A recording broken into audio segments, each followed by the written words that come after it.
नमस्कार, मी सुवर्णाच्या होम किचनमध्ये परत एकदा तुमचं अगदी मनापासून स्वागत. सगळ्या सबस्क्रायबरचे धन्यवाद, सगळ्या व्ह्यूअर्सचे मनापासून आभार.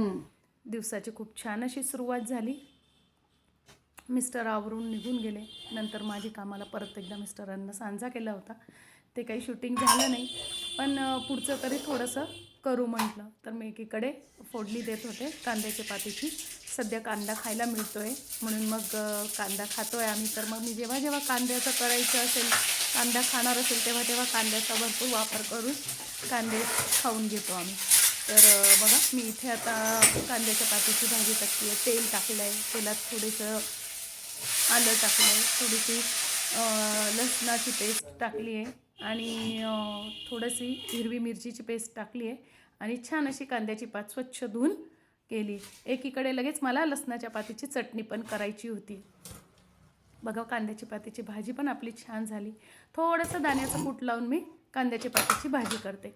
एकीकडे लगेच मला लसणाच्या पातीची रेसिपी पण करायची. मी सुवर्णाच्या तुम्हाला होम किचन मध्ये तुमचं परत एकदा अगदी मनापासून स्वागत. जाड लसूण सगळ्या सबस्क्रायबरचे धन्यवाद, सगळ्या व्ह्यूअर्सचे मनापासून आभार. छोटे छोटे कवळ्या तुम्हाला खूप छान सिजनेबल अशी चटणी दाखवणार आहे, ती म्हणजे लसणाच्या पातीची चटणी. तर सध्या बाजारात खूप छान अशी लसणाची पात येते. तर ती आणल्या पहिले काय करायचंय, सगळ्यात पहिले स्वच्छ धुवून घ्यायची. बघा, तयार होते. पात आणल्यानंतर स्वच्छ धुवून घेतलेली मी आणि वरच्या पातीचे आहेत ना बारीक बारीक असे तुकडे करून घेतलेले आहेत. थोडीशी घेतलेली कोथिंबीर, थोडंसं लिंबू, 2 हिरव्या मिरच्या घेतलेल्या आहेत. मिरचीचं प्रमाण तुम्ही चिरून घ्यायचा, तो ओलाच असतो, वरचं साल काढून टाकायचंय. असं त्यानंतर जो लसूण होता ना, तो आपला आपण छान असं चिरून घ्यायचा. थोडीशी कोथिंबीर काढायला होतो मिक्सर मध्ये. थोडीशी कोथिंबीर घेतलेली आहे.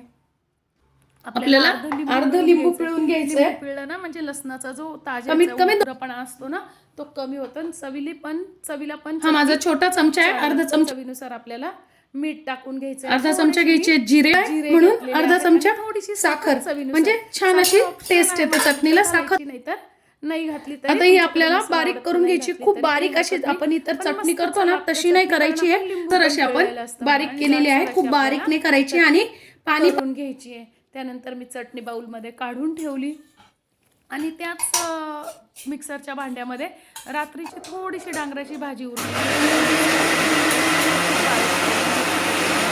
पराठे करायचे होते. अशा उरलेल्या भाजीपासून आपण जर पराठे वगैरे केले ना, म्हणजे आपली भाजी पण वाया जात नाही आणि पराठे म्हणजे नाश्त्यालाही छान असं पुऱ्या पराठे होऊ शकतात. सुरुवातीला मी त्याच जे परात घेतलेली होती, छोटीशी ताट घेतलेलं होतं थाळी, त्याच्यात साधी कणिक भिजवून घेतली आणि त्याच परत ताटात मी पराठ्याचं भिजवायला घेतलं. तर पराठ्यासाठी मी 2-3 वाट्या गव्हाचं पीठ घेतलं, त्याच्यात थोडंसं डाळीचं पीठ टाकलं, थोडंसं बाजरीचं पीठ टाकलं. बाजरीच्या पिठाने छान या दिवसात थंडीचं खावं म्हणून थोडंसं टाकलं, छान असे पराठे होतात. थोडं लसूण टाकलं, थोडं आलं टाकलं, त्यानंतर थोडी मिरचीची पेस्ट टाकली, कोथिंबीर, तीळ, त्यानंतर चवीनुसार मीठ, थोडासा ओवा क्रश करून टाकला हातावर. ओवा जरूर घालावा म्हणजे छान पचन होतं. थोडंसं दही घातलं ना पराठ्यांना मैत्रिणींनो, तर पराठे दिवसभर मऊ राहतात. तुम्हाला जर प्रवासाला न्यायचे असतील ना, तर 2-2 दिवस पराठे छान राहतात. थोडासा हिंग टाकून घेतला आहे, थोडा चवीनुसार तिखट टाकून घेतलेला आहे. लाल तिखटाने कलर छान येतो. थोडीशी हळद टाकून घेतलेली आहे.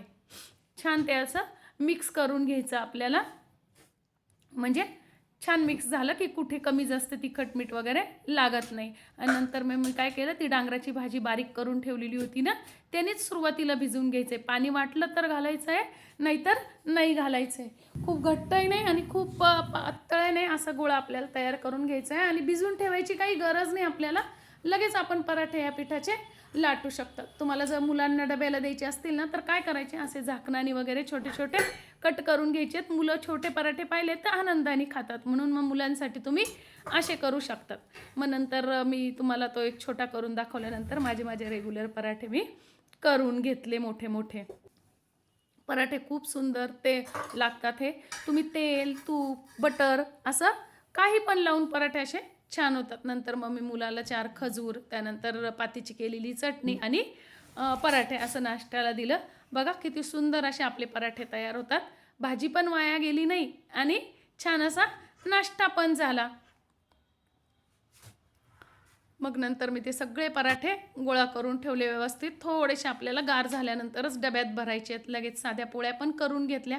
मला ना आज जरा बाहेर जायचं आहे म्हणून भरभर आटोपून घेतला. आमचे एक रिलेटिव्ह दवाखान्यात ॲडमिट आहे, तर मला तिकडे जायचं आहे. मग तिकडे गेल्यानंतर वेळ होईल म्हणून मग मी काय केलं, सगळी कामं पटपट आटोपून घेतले. कुकर पण आज लवकर लावून घेतला, कारण नंतर मला घरी यायला उशीर होईल म्हणून. मग मुलाला ह्यांना जेवायला लागेल, तर मग मी सगळं करून घेतलं.